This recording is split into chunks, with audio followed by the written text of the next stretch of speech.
Ketika kita hanya menggunakan logika, maka itu hanya menjauhkan kita dari agama. Ketika kita tidak pernah menggunakan logika, maka kita tergolong makhluk tak beragama. Karena agama hanya untuk mereka yang memiliki logika, mereka-mereka yang senantiasa berpikir. Halo jombloan dan jomblowati semua seisi bumi, para penghuni negeri dari Sabang sampai Merauke, dari Miangas sampai Pulau Rote. Selamat berjumpa lagi dengan saya Ang Duniawan dari Kabupaten Majalengka. Jalani hidup penuh arti, semasa menit berganti, sepanjang hayat di kandung badan masih berada di bumi, dipatri nurani suci sebagai pemimpin sejati. Bertindak raga diolah sukmawi, dituntun akal berjalan menuju cita-cita keinginan hati yang terpatri suci. Kita hidup tidak sendiri dalam ruang yang kita sebut tanah air Ibu Pertiwi, di antara ragam suku, ras, agama, budaya di tanah Loh Cinawi. Kita hidup sebagai bangsa pun tidak berdiri sendiri. Di luar ada bangsa lain yang di tengahnya ada manusia-manusia dengan kosakata sendiri-sendiri, memakai istilah ideologi atau kata lain yang mewakili. Kita yang terlahir dari rahim Ibu Pertiwi mencari nilai-nilai yang terkandung di dalamnya. Rahim Ibu Pertiwi dengan ragam perjalanan berabad-abad lamanya, nilai yang terkandung itu diterjemahkan dengan kata-kata dan kita sebut dengan sebuah nama Pancasila. Lalu kita lihat cakrawala yang memicu hati penasaran, membuka jendela dunia, menguji kebenaran. Setelah teruji, jadilah pengetahuan. Kata di atas adalah untaian kata pengantar untuk membahas narasi yang dikembangkan Rocky Gerung tentang Pancasila. Kenapa saya terpanggil untuk membahas narasi tentang Pancasila itu? Bulan ini, bulan Juni, sebagai bulan lahirnya Pancasila itu sendiri. Dan Pancasila adalah hal yang fundamental dalam kehidupan bermasyarakat, berbangsa, dan bernegara kita. Bung Rocky mengatakan bahwa Pancasila bukan ideologi. Sebuah ideologi tidak ada pertentangan di antara butir-butirnya. Sedangkan Pancasila menurut Rocky di antara butir-butirnya saling bertentangan. Sila pertama misalnya bertentangan dengan sila kedua. Penjelasannya bahwa ketuhanan yang Maha Esa adalah teokrasi yang tumbuh pada abad 15 di Eropa, dengan sebuah teologi yang tumbuh di gereja yang menganggap bahwa hanya ada satu kebenaran. Ketika kita hanya menghadapkan wajah ke langit, kebaikan yang bersumber dari yang lain dianggap salah. Sedangkan sila kedua, kemanusiaan yang adil dan beradab, ini merupakan teori humanisme, di mana untuk melakukan kebaikan tidak perlu menghadapkan wajah ke langit. Karena ketika kita melakukan kebaikan dengan menghadapkan wajah ke langit, yang artinya berharap pahala, maka kebaikan itu adalah kebohongan. Dan ini adalah kritik pada sila pertama ketuhanan. Maka dengan argumentasi ini, Rocky menyebutkan sila ke-1 Pancasila ketuhanan dan kedua kemanusiaan bertentangan. Markibas, mari kita bahas. Sejarah turunnya agama menjadi jawaban umum untuk mengklarifikasi pernyataan itu. Agama turun di zaman Jahiliyah, suatu zaman di mana manusia, penduduk Mekah, berada dalam ketidaktahuan. Tapi bukan karena ketidaktahuan pada ilmu pengetahuan, melainkan ketidaktahuan kepada petunjuk ilahi. Zaman di mana ada perendahan terhadap harga diri kaum perempuan, malahan dilakukan semenjak perempuan masih bayi. Suka minum minuman keras, suka berjudi, merampas, merampok, suka berseteru, berkelahi, dan berperang. Dengan alasan kondisi ini, agama diturunkan, di mana ajaran agama mengajarkan konsep ketuhanan dengan tujuan utamanya adalah untuk memanusiakan manusia. Maka dengan ajaran agama ini terbentuklah peradaban baru yang beradab. Jadi jelas bukan? Kalau demikian, adakah pertentangan konsep ketuhanan dan kemanusiaan? Bukankah itu hal yang tidak bisa dipisahkan? Jadi Anda keliru, Bung Rocky. Jawab saya, Rocky, di mana pertentangannya? Ayo para pengagum Rocky Gerung, argumentasinya lebih logis yang mana? Silahkan nilai seobjektif mungkin. Tapi yuk kita coba bahas masuk agak ke dalam agar semua lebih jelas dan gamblang. Dengan cara apa agama itu membereskan kekacauan yang diakibatkan kebiadaban manusia? Seperti saya singgung di atas, dengan memberikan konsep ketuhanan yang tujuan utamanya membuka sisi kemanusiaan itu sendiri. Jika kita diperkenalkan konsep ketuhanan, artinya dengan sendirinya kita diletakkan sebagai makhluk yang diciptakan.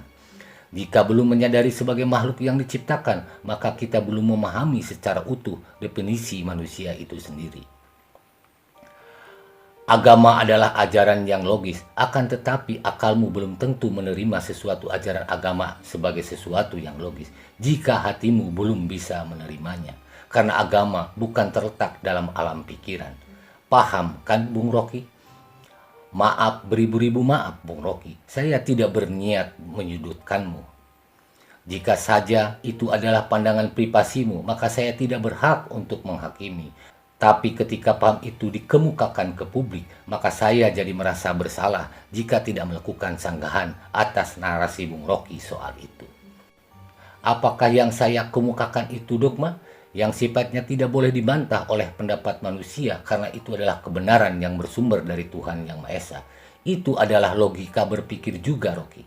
Jadi silakan Anda debat sebebas-bebasnya. Sengaja saya tidak membawa ajaran agama supaya Anda bisa membantahnya. Saya hanya mengikuti kemana logika berpikir Rocky berlari. Bung Rocky, Anda mendasari persepsi Anda tentang Pancasila dengan membawa teori teologi gereja di Eropa abad 15. Anda juga membawa teori humanisme yang meniadakan Tuhan, biarkan manusia mencari kebenaran dan keadilannya sendiri. Sungguh sangat tidak sehat jika Anda bawa teori yang lain untuk mendefinisikan sesuatu tanpa mempelajari asal-usul sesuatu itu.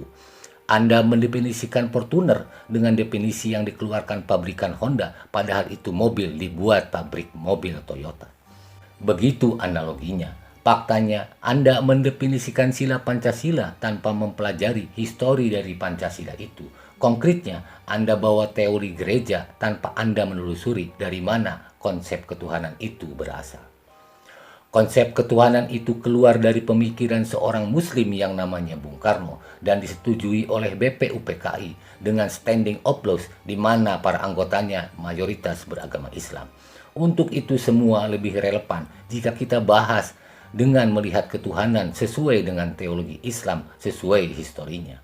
Dalam Islam hanya satu kebenaran, yaitu bersumber dari Allah Subhanahu wa Ta'ala, yang kita lakukan hanya karena Allah Subhanahu wa Ta'ala. Maka ketika kita melakukan perbuatan baik, Muslim tidak mengakui bahwa itu bersumber atas dirinya. Jangankan perbuatan baik, jiwa raga yang melakukannya adalah bersumber dari Sang Maha Pencipta. Jadi semua itu bukan milik kita.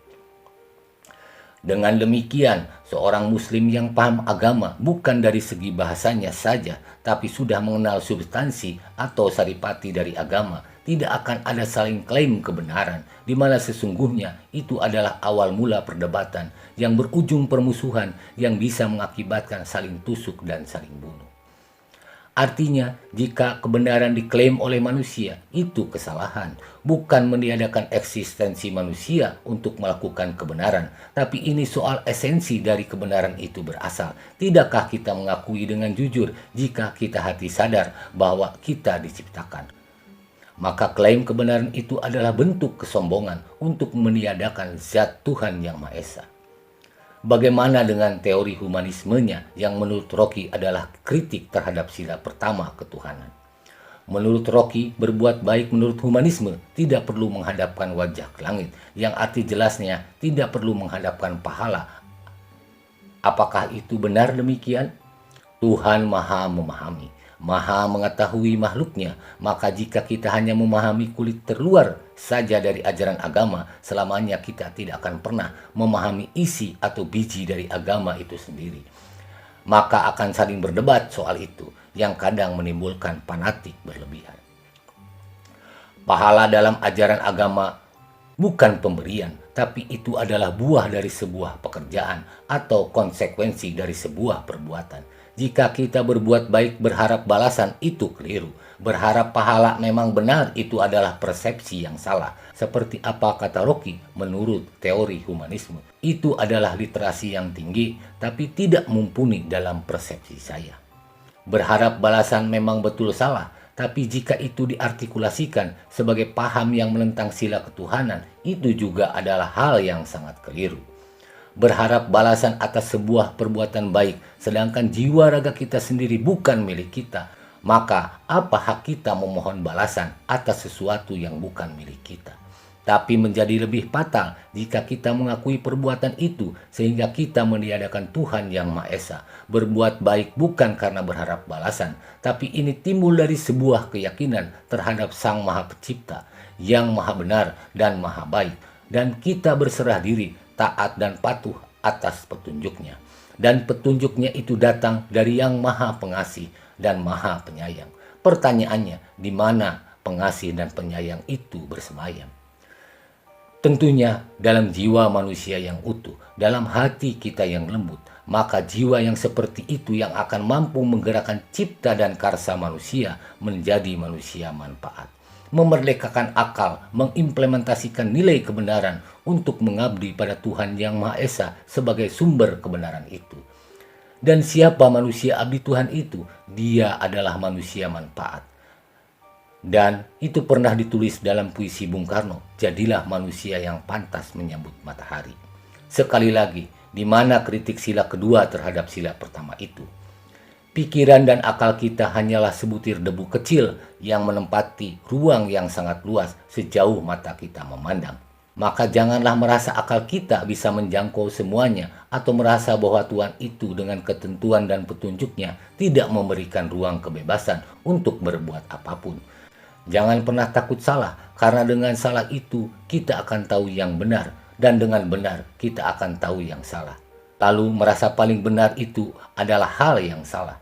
Jangan gampang menyalahkan orang lain, karena kita juga sama memiliki zat yang bisa mengantarkan kita salah. Salah dan benar bedanya tipis, ibarat rambut dibelah 7. Sebelum saya mengakhiri, saya ingin kutip pandangan Bu Rocky tentang Tuhan, baik secara sosiologi atau teologi. Pandangan Rocky Gerung, di mana bunyinya sebagai berikut. Pertama, hanya ada satu ada, artinya menurut Rocky, dari cara pandang dia menurut sosiologi, bahwa hanya ada satu ada dan membolehkan jika ada Tuhan-Tuhan lain ada. Ini bentuk wujud pluralisme. Lalu ada kata terlontar dari Rocky bahwa menurut teologi ini adalah sesuatu yang munafik. Kedua, hanya boleh ada satu ada, artinya secara teologi tidak memperbolehkan Tuhan-Tuhan lain karena hanya satu yang boleh ada. Menentang pluralisme, tetapi secara sosiologi ini melanggar hak asasi. Yang terakhir, tiada, artinya tidak mempercayai Tuhan ada, tapi dia tidak menjelaskan tentang hal ini dan saya bisa memahaminya. Dan dia hanya beri penjelasan saat itu pada acara di channel YouTube bersama Rahma Carita bahwa konsep ketuhanannya sendiri sedang bertumbuh atau masih dalam proses. Saya memahami logika berpikir itu secara utuh, tapi ada analogi yang lebih dalam tentang teologi ketuhanan itu. Jika kita katakan ada, maka yang ada itu makhluk. Maka saya paham jika ada banyak Tuhan dalam alam pikiran kita manusia. Seandainya kita memberikan definisi Tuhan itu ada. Yang sebenar-benarnya Tuhan itu bukan ada, tapi Dia maha ada. Ada di setiap makhluk manapun, termasuk satu atau banyak yang dituhankan. Karena semua bersumber dari yang maha ada itu. Dia Tuhan yang Maha Esa, yang maha ada. Zat laisa kamislihi sayun, zat yang tidak ada bandingnya. Jika kita hanya menggunakan logika, maka kita tidak akan pernah sanggup membuka tabir-tabir itu. Satu tabir terungkap dengan akal logika, maka akan ada tabir lain menutup logika berpikir kita, dan begitu seterusnya sampai akhir hayat atau kiamat sekalipun. Bagaimana jika kita ingin mengungkapnya? Hanya dengan mendekatkan diri kepada zat itu, maka tabir itu tersingkap selamanya. Dan dunia menjadi terang, memberikan patwa-patwanya pada kita sebagai ilmu pengetahuan, atau sebagai sesuatu yang menebalkan keyakinan terhadap keagungannya. Dan hanya bisa kita temui dalam hati kita yang lembut, bukan dalam hati yang keras, di mana kesombongan adalah hal utama yang menguasainya. Dan analogi terakhir yang berbunyi tiada. Memang betul Tuhan itu tiada, tapi bukan tiada zatnya atau keberadaannya, karena zat itu adalah zat yang maha ada. Tiada apanya, Bung Rocky. Maksud dari kata tiada itu, tiada bandingnya. Maka siapapun yang hanya menggunakan logika tidak akan pernah bisa menemui zat itu, karena memang zat itu tidak ada bandingnya dan tidak ada satupun ada zat yang bisa menyamainya. Jangan pernah kita merasa memiliki nalar dan logika hebat untuk menjangkaunya. Karena hal ini sama saja kita punya keyakinan bahwa kita mampu memakan kepala kita sendiri. Begitu bunyi terakhir dari narasi sanggahan ini, Bung Rocky. Sekian, salam akal sehat yang terlahir dari hati yang sehat. Dan hati yang sehat bersumber dari ilahi zat yang maha sehat. Billahi taufiq wal hidayah. Wassalamualaikum warahmatullahi wabarakatuh.